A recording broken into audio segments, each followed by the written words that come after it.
দিয়ে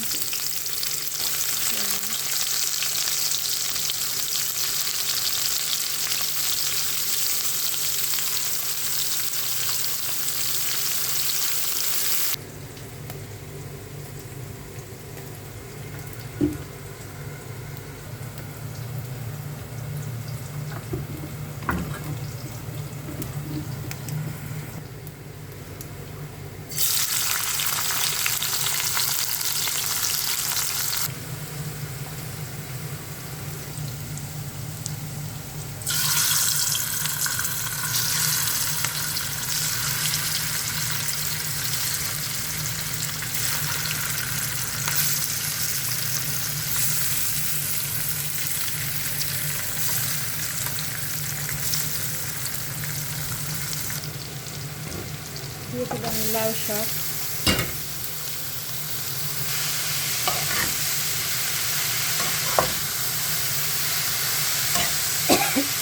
লাউ শাক সিদ্ধ করে রাখছিলাম, এখন দিয়ে দিলাম লাউ শাক।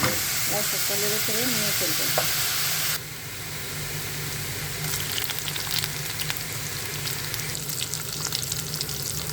লবণ, ধনিয়া, হলুদ, মরিচ, হলুদ।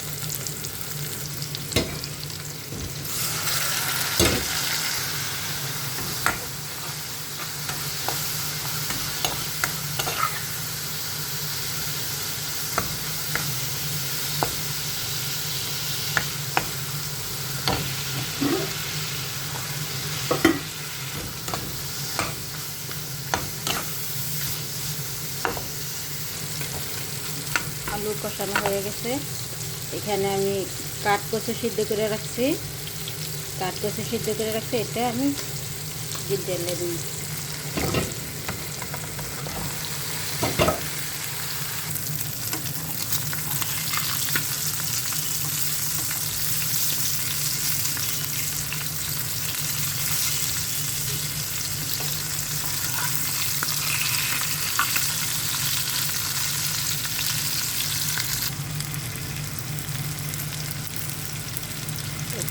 মালবাড়ি মাছ ফ্রাই করতেছি।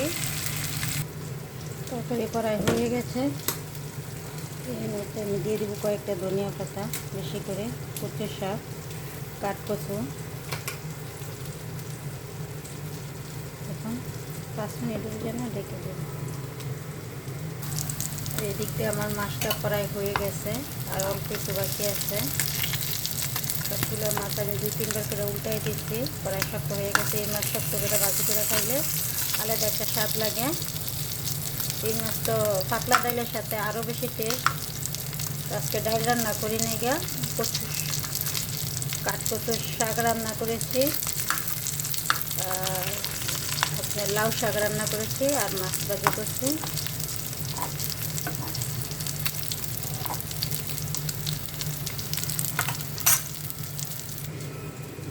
তো দেখুন এটা হয়ে গেছে। এখন চুলা বন্ধ করে দিব। এটা হয়ে গেছে। এটা কাঠকচুর ডাগা বলে, কাঠকচুর ডাগা রান্না করেছি। এই দিক দিয়ে মাছ ভাজি করেছি। মাছ ফ্রাই হয়ে গেছে। এই মুহূর্তে অল্প করে ধনিয়া পাতা দিয়ে দিব উপর দিয়ে।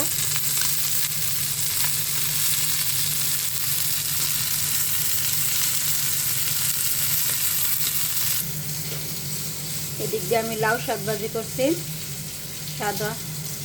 সাদা লাউ শাক ভাজি করছি।